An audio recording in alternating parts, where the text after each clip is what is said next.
Welcome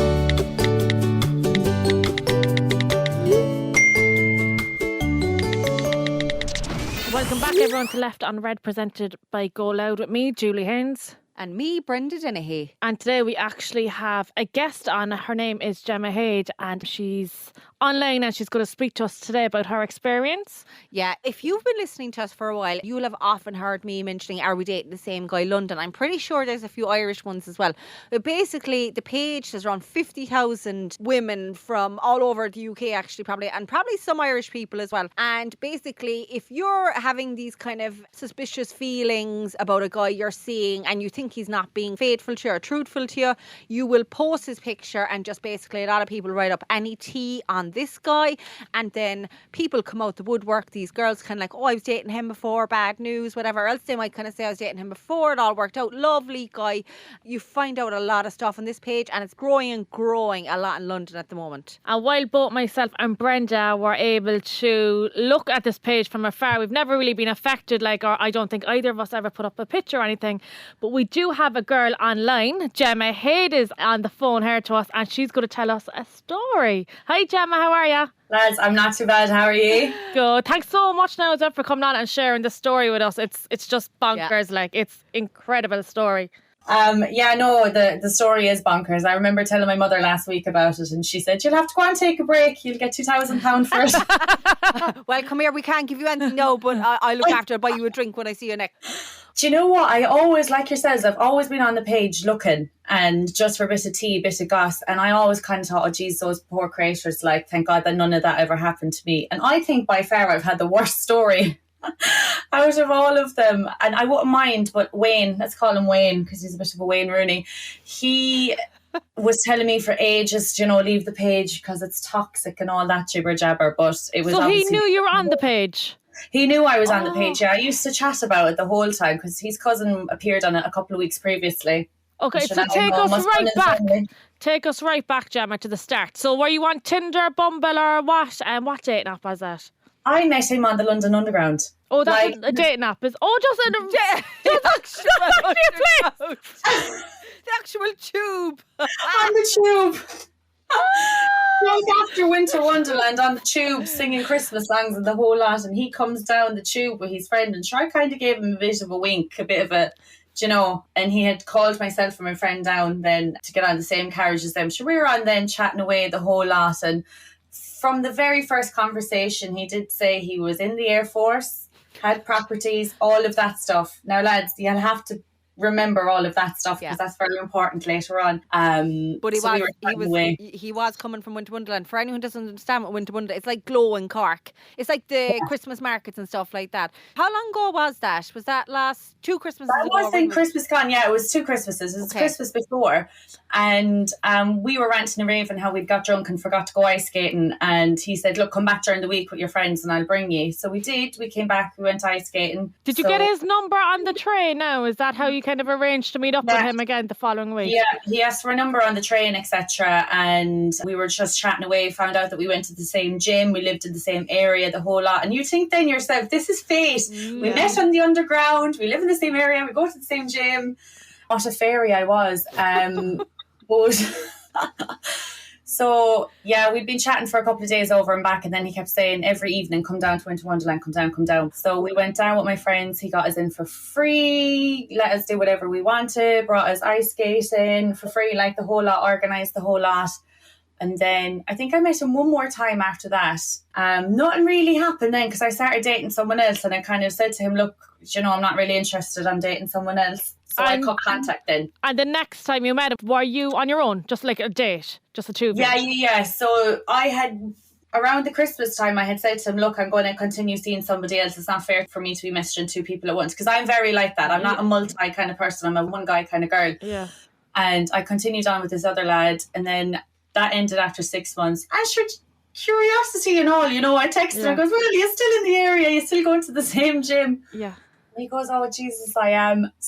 So we had arranged a date, then we went to go bowling, and Wayne was like, right, I'll pick you up in the car, etc., whatever. And we went bowling. He had our nicknames on the screen, the whole lot. I was like, Jesus, like something from a movie. Yeah.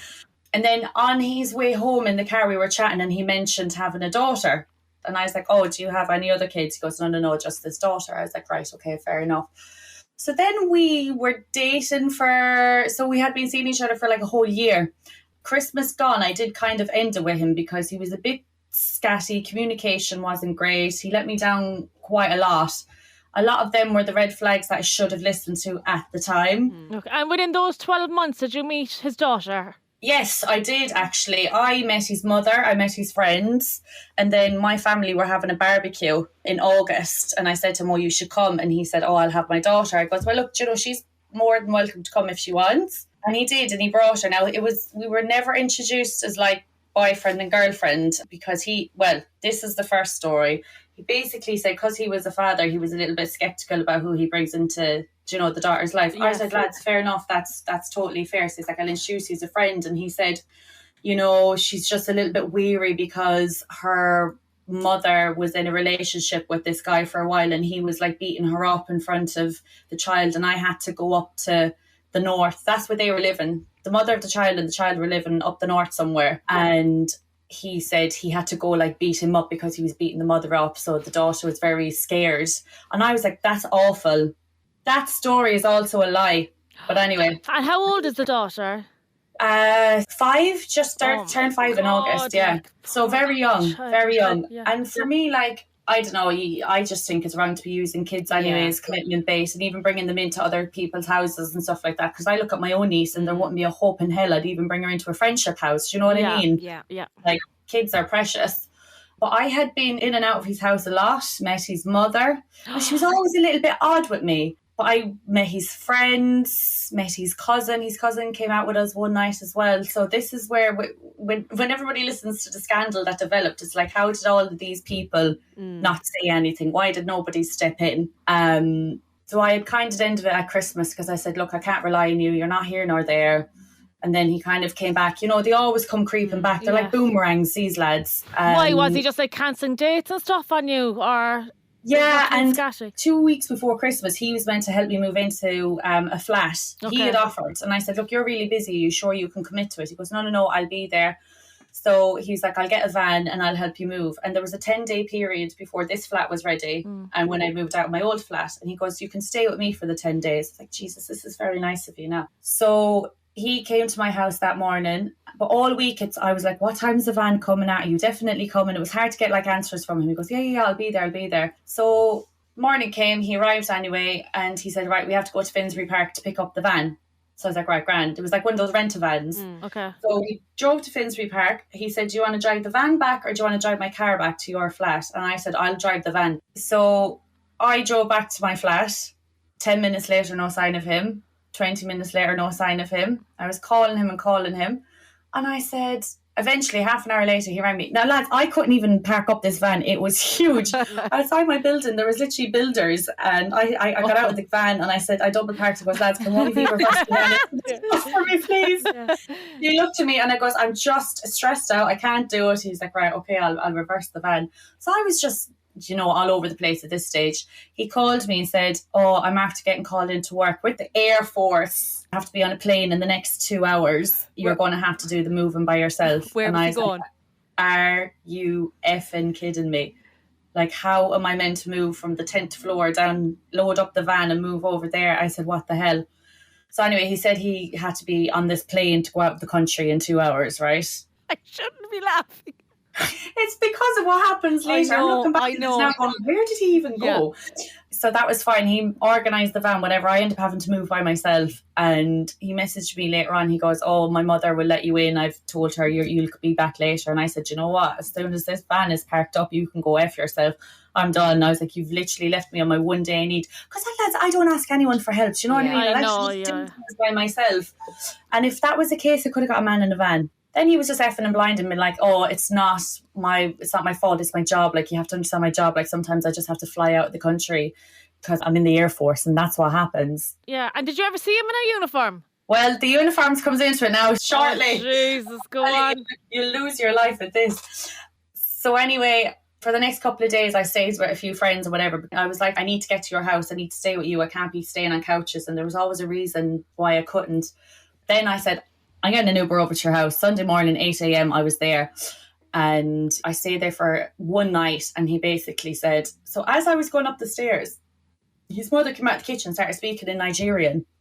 And basically it said, this place isn't a hotel. And I looked at her and I was like, what is the issue here?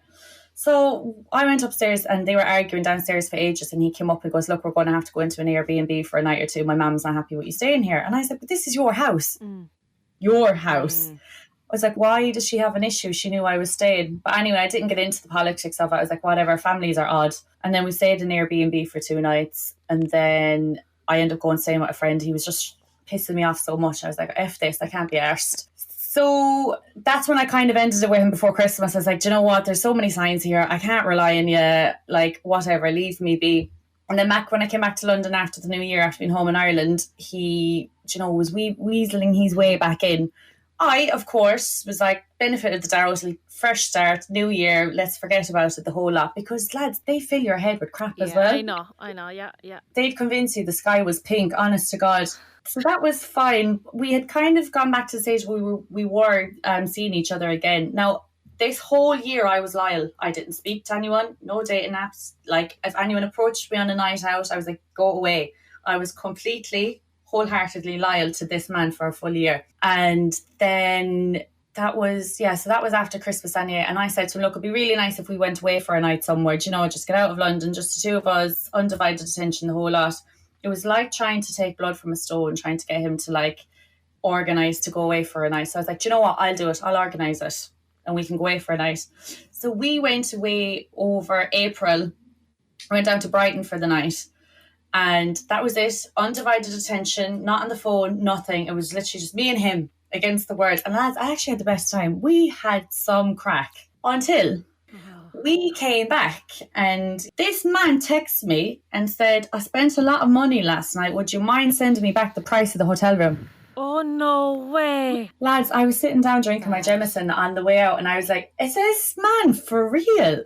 And I was like, are you broke or what? And like, the thing is that like, I never expect anyone to pay for anything. So when we were gone away for the night, I obviously paid for activity. We went to this shooting ground and I paid for the lunch. And then he paid for the room and the dinner. And I'm just kind of like, you know. It was nearly 50-50, yeah. Really 50-50. And he was like, oh, but I paid for petrol. Oh, God. Oh, no. One of those. Yeah. I paid for petrol. But at the same time saying he had a load of property and he was in the Air Force. Air Force, property, investments. Like he said to me once we went for lunch, he's like, babe, you should know how much money your guy's got in the bank. He couldn't afford a £195 hotel room below in Brighton for the night. Yeah. So there was a bit of conflicting messages going over and back, and he's like, you know, we'll talk about this another time. So I said we won't. I sent him half the hotel room. I was like, you know what, I won't please you. I won't let anyone think that I'm a scrounger or anything like that. Gave him the money, and then after that things were a little bit like, I was always wary, my guard was up. I was still fine with him, but my guard was up. And I came out of the gym. Now lads, all this only unfolded 3 weeks ago. This is all very fresh. I came out of the gym 3 weeks ago, and he had drove past me in the car, and there was a woman in the car with him. So I rang him and I said, well, are you near home? Because, you know, I'm after getting locked out of my flat. So I said, is there any chance I can come around to yours? He's like, no, I'm miles away. I said, you're not effing miles away. You just drove past me in the car with a one. And he's like, oh, yeah, do you know, I've got a family funeral. That's like my sister-in-law. We're going getting T-shirts for the funeral, all this jazz. I said, oh, do you know what, whatever. I knew there was a funeral. That wasn't a lie. His sister-in-law did die, so there was a funeral. And then the messages were coming back on, how dare you accuse me of, like, you know, being in the car with someone. That was my sister. There's so much going on right now. Like, you're always in your head about different things, and you're always twisting it on you, so... He was literally twisting it on you, like, yeah, making you two feel like the bad one and the psychopath, like. Yeah, lads, it was at the stage where I actually went to my doctor a couple of months ago because I thought I was going mad in the head. I wasn't able to make proper decisions anymore. I was just like double guessing myself on absolutely everything. And I was like, Jesus, I think I need help. I need relationship counselling or something because this isn't healthy. But lads, it wasn't me. It was him. You know, he got inside your head. Gaslighting, yeah. Exactly, absolutely gaslighting. So a couple of messages were exchanged over and back, and I was just kind of like, I'm still not kind of 100% about this. Now, lads, I don't know if anyone's into the universe and rose quartz stones and the whole lot, but I am. And I got this big chunky rose quartz stone, and I always leave it underneath my pillow. Always. It's always there. He rolled it over a few times. He nearly died inside the bed. One day, the rose quartz left. It was gone. Disappeared from the room. Lads, I checked the wash basket, the bins, everything. Messaged him, did you see the rose quartz? He was like, no. He's like, did you check underneath the bed? I pulled the bed asunder and I could not find this rose quartz. So I went to the gym and I said to my friend up there, I said, I've lost my rose quartz and I don't know where it's gone. And he said, no, that's a good sign. He was like, well, not a good sign. It's a sign of something. He was like, go home and look it up, because if you lose your rose quartz or if it breaks, it means something. I went home anyway and I Googled it.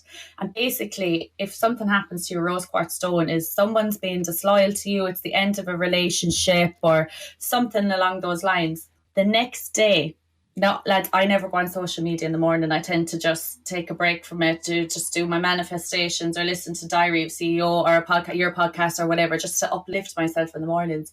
This particular morning, I don't know what I had. It got into my head. It was like, Jem, you need to go on Facebook. Go have a look at the group, the Are We Dating the Same Guy London page. Now, you know yourself, Brenda, there is hundreds and hundreds of posts on that. Like, if you're looking for something, it's like needle in a haystack. And I just came across this one post, and it was from a girl, and she had said, I've been in a relationship with this guy for the last 9 months, but he's not fully committed to me. I know there's a lot of family issues at the moment, so I'm just looking for advice. And I looked at that thinking, right, let me read what the advice is, because that's a very similar situation to my own. Let me see what people are saying. Yeah.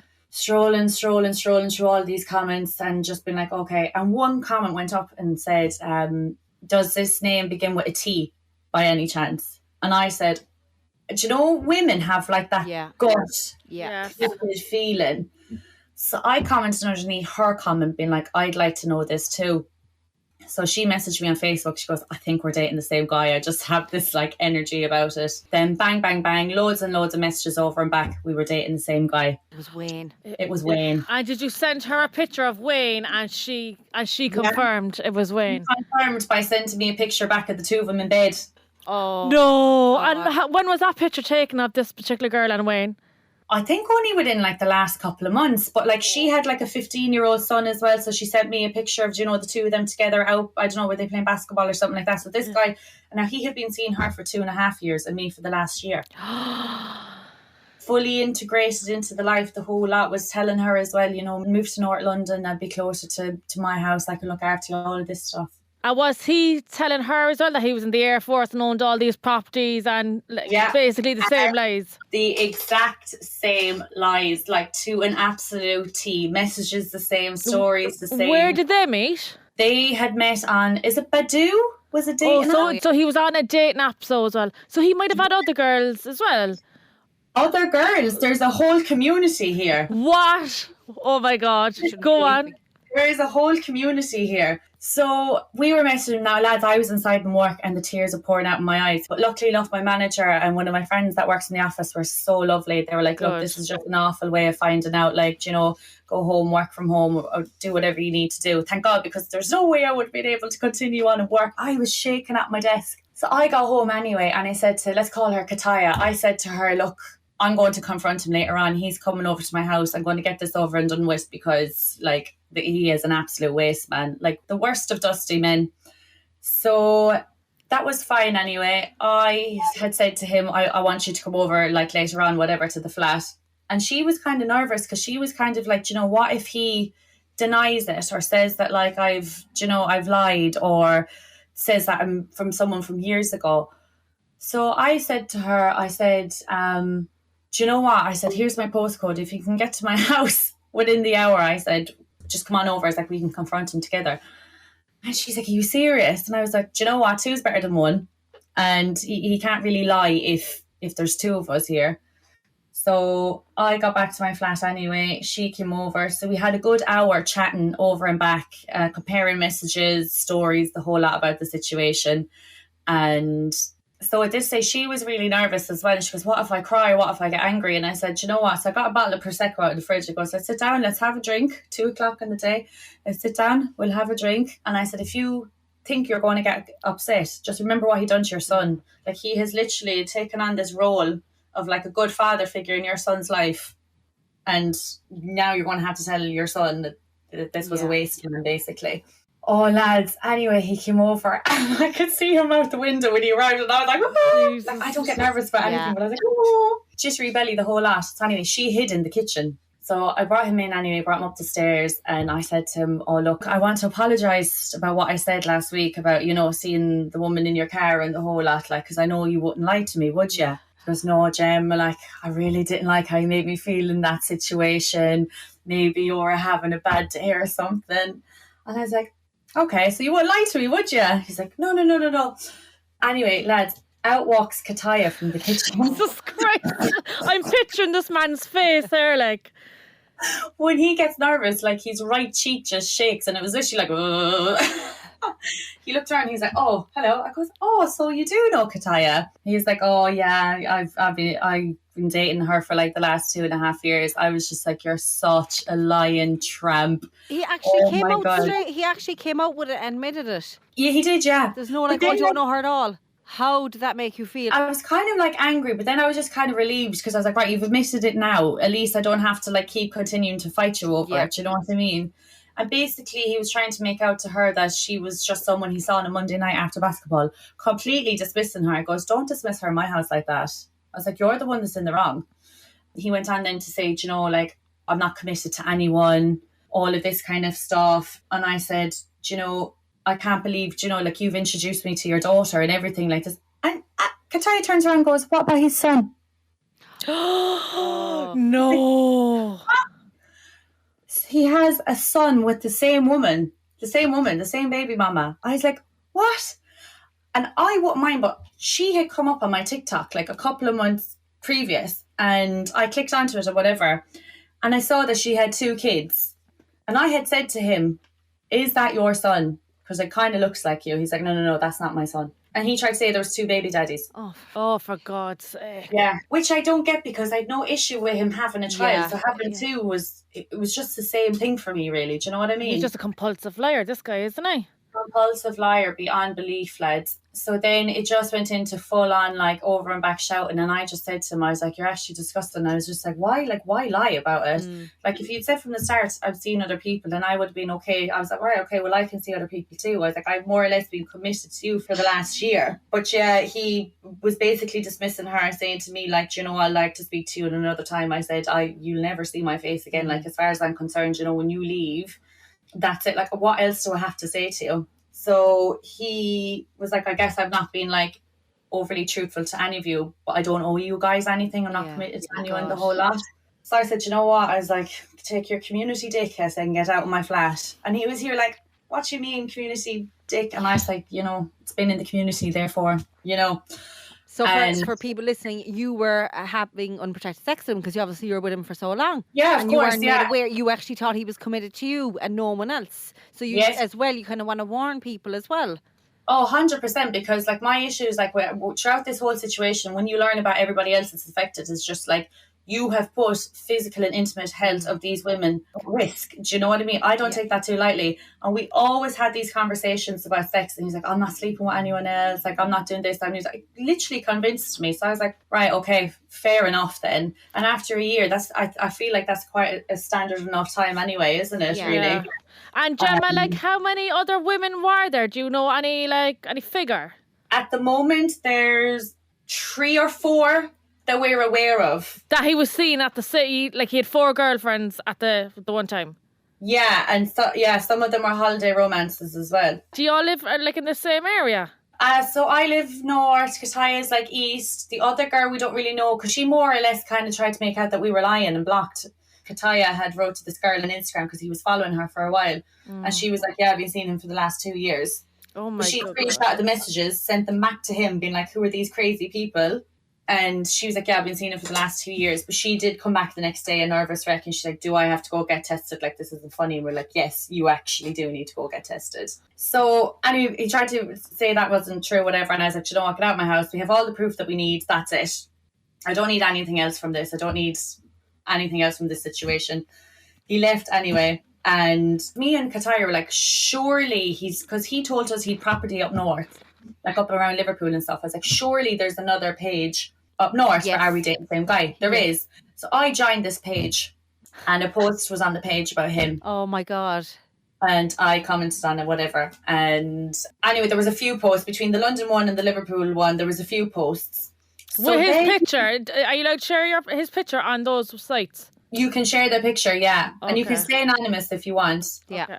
So I posted anonymous because I was just like, the way he used to go on about the Air Force and his level of superiority, etc. I was like, right, this guy could come after me. So I got a message a couple of days later on Facebook saying, hi, can you confirm or deny if you've been with this Wayne guy? He also lives in London. So I wrote back and I says, look, do you know what? If you're another girl he slept with or had some sort of dealings with, I don't care. Like, you know, I've heard as much as I need to hear. He's a waste man. Like, he slept with half of London, whatever. Like, I'm done. This girl writes back to me and says, I'm not just another girl he slept with. I am the auntie of the 2 kids he has with my sister, who he's been in a relationship with for the last 12 years. My God. So this man is going out with this girl for 12 years, 2 kids, and he's going on with 5 or more other women around London. Yeah, that we know of. That you know of. That we know of. And all because of the sake of, are we dating the same guy, London?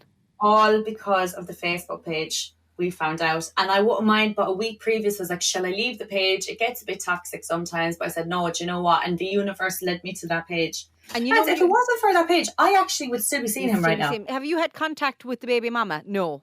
No, Just so baby it was mama's only the sister. auntie. And what that did she warn you? So she had said, I said, well, I was already knee deep at this stage. She goes, well, look, you obviously know who I am, etc. Yes, I have been seeing him for the last year. I've met the daughter, the whole lot. I didn't realise that the son was also his. He never said that the son was his, etc. She was just like, what the hell? She was like, he has cheated on her before, but we've never had like the proof because girls just block, and they do. Some girls just block and move on with their day. But I'm like, if that was me, sister to sister, like girl to girl, I will give you the information that you want. What you do with it is up to yourself after that. And does baby mama know now? Yeah, so she knows everything. So she goes, look, I am talking to my sister. She goes, like, she's very, very emotional at the moment. Can you just give me like as much information as you can? I did give her as much information as I could and whatever. And she came back then the next day and said, look, we've confronted Wayne and basically he's said that you're lying, that you're obsessed with him. You've never even as much as slept with him, and that, basically like I'm stalking him. So basically I gave her all the information. She came back saying he denied it, whatever. So then I said, F it now. So I sent every picture, video, screenshot, everything I had, screenshots of conversation, a picture I had in his room, the whole lot. And she was like, were you in his house? Like, were you in his room? I goes, yeah, like, I was seeing him. Like, and she's, yeah, have you met his mother? I said, I have, like, loads of times. She's like, but her sister and the kids were, like, in London often. Like, why has nobody said anything to them? And she's like, I'm just so confused by the whole lot. And she was like, you know, I ring his mother every, like, week or two, you know, just to check in on her. Why has she not said anything? So just to clarify now, he didn't live with baby mama or the kids. He actually lived with his mother, is it? He lived here in London. In his house, where it turned out to be his mother's house. He lived here in London, and then the baby mama lived up north with the kids. And how much was he going back to up north? Was it every weekend? Every weekend, yeah, or every like second weekend. Every other weekend. But for me, I never questioned that because that was normal for me to go see your kids at the weekend and stuff. And he always said that the house that she lived in up north was one of his homes, and when he goes up to collect the child, he would collect her, bring her over to another house that he had, and so there was no like Jesus. There was no, they weren't together, if that makes sense. But like, did it even work? Because like, where did this man find all the time? Well, Julie, I gave her all the information anyway, and I said, look, there's another girl here that wants to talk to you. She's been seeing him for the last 2.5 years. I'll send you the details. So anyway, they had a call then that night, and Kataya rings me then at 9:00. I was like, go on, hit me. So she gave her all the information, and she said that, Julie, she said, how did he have the time with all the jobs and stuff? And the auntie goes, what do you mean all the jobs? And Kataya was like, but the Air Force and stuff. She goes, he was never in the Air Force. What are you talking about? What a liar, like. So it transpires that he volunteered for a year back in 2018 with the Air Force, etc. And then we're actually dying to this part. So Kataya was like, but what about the uniforms? Because he had uniforms in his wardrobe. She goes, oh, it's for marching in the parades with the cadets and Oh stuff. my God. And would he put on the uniforms? I asked him loads of times to put it on and he wouldn't. He was like, oh, I'm not allowed to because I could get fired for doing it. Like, lads. But he used to big himself up for being so high up in the Air Force. He said to me one day that he was the one who flew the plane to bring Boris Johnson over to the Ukraine at the time of all the war. No, this guy takes the biscuit. Married, 2 kids, about 5 girlfriends, works in the Air Force, flying Boris Johnson. Come here, he went to... He was in the Congo as well, wasn't he? He was in the Congo as well, yeah, rescuing girls that were being human trafficked through the jungle. Jesus, not. Come here, this guy would want to disappear. And all down to... Are we dating the same guy? You would have never found that out. Come here, I'm shocked. For I'm anyone amazed listening, at the story. Gemma, before we finish up, you know, if you were giving any advice to anyone, you know, if they have any doubts about something, if they're seeing someone, they have any doubts, like from it all, what have you learned, and like what would you like to kind of say about the whole thing? I'd say trust your gut and your instinct because it's never wrong. Like, I let my head get in the way too many times trying to work out the logical side of things rather than actually trusting my gut. And trust your friends as well, because not one of my friends supported this whole thing. Like, they were always like, get rid, it's not adding up, get rid. That. And as well, like, yeah, I just think have your guard up. Don't give too much too soon. Don't introduce anyone to your family unless you're actually in a relationship with them. And lads, protect your sex, like, because your intimate and physical health is the most important thing over anything. And don't ignore those red flags because they turn into be masters of destruction. That's it. Hindsight is a great thing, isn't it, Gemma? Come here, listen, thanks so much for taking the time out and sharing your story. It's been a real eye-opener for sure. Gemma, thanks so much. You're very welcome. I know you're great. So if you have a similar story to Gemma, we want to hear from you. You can get in touch on Instagram at Brenda's Bits. And with me, Twins and Me, or our email address is leftunreadpod22@gmail.com. Bye. Thanks everyone. Bye.